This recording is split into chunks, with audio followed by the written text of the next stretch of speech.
উত্তেজনাবিহীন ফাইনালে চট্টগ্রামকে হারিয়ে বিপিএল এ শিরোপা পেল রাজশাহী ওয়ারিয়র্স। শিরোপা নির্ধারণী ফাইনালটি হলো অনেকটা মেরমেরে। সবার আগে ফাইনাল নিশ্চিত করা চট্টগ্রাম রয়্যালসকে পাত্তাই দিল না রাজশাহী ওয়ারিয়র্স। 63 রানের বড় ব্যবধানে জয়ে শিরোপা নিশ্চিত করল নাজমুল হোসেনের দল রাজশাহী ওয়ারিয়র্স। শুরুতে নেমে 20 ওভারে 174 রান করে রাজশাহী, জবাবে 111 রানে থেমে যায় চট্টগ্রামের ইনিংস।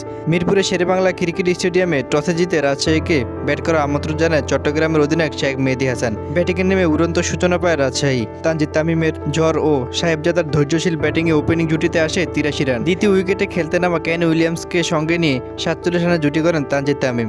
শরীফুল ইসলামের বলে আউট হওয়ার আগে 15 বলে 24 রান করেন উইলিয়ামসন। এদিকে আপন তাহলে খেলতে থাকেন ওপেনার তানজিদ হাসান তামিম। 50 পূরণের পর সেঞ্চুরিতে তুলে নেন এই বাঁহাতি ব্যাটার। বিপিএল এর এবারের আসরে এটা তো চতুর্থ সেঞ্চুরি, আর বিপিএল এর ফাইনালে তৃতীয় ব্যাটার হিসেবে সেঞ্চুরির স্বাদ ফেলেন তানজিদ তামিম। শেষ পর্যন্ত তামিমের ইনিংস থামে 100 রানে। মাত্র 62 বল খেলে তার এই অনবদ্য ইনিংসটি 6টি 4 ও 7টি ছক্কায় সাজানো ছিল। রান তাড়া করতে নেমে শুরুতে চাপে পড়ে চট্টগ্রাম রয়্যালস।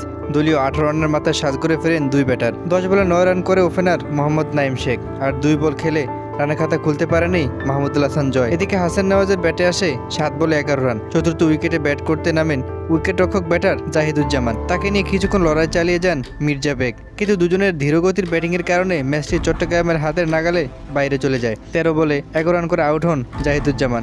শেষের দিকে আসিফ আলী ও আমির জামালের আগ্রাসী ব্যাটিং শুরু করেছিলেন, কিন্তু ক্রিজে বেশিক্ষণ টিকতে পারেননি আমির। একটি ছক্কা হাঁকানোর পর জিমিন ইসলামের বলে আউট হন ব্যক্তিগত 8 রানে। অন্যদিকে 16 বলে 21 রান করে সাজ করে ফেরেন মোহাম্মদ আসিফ আলী।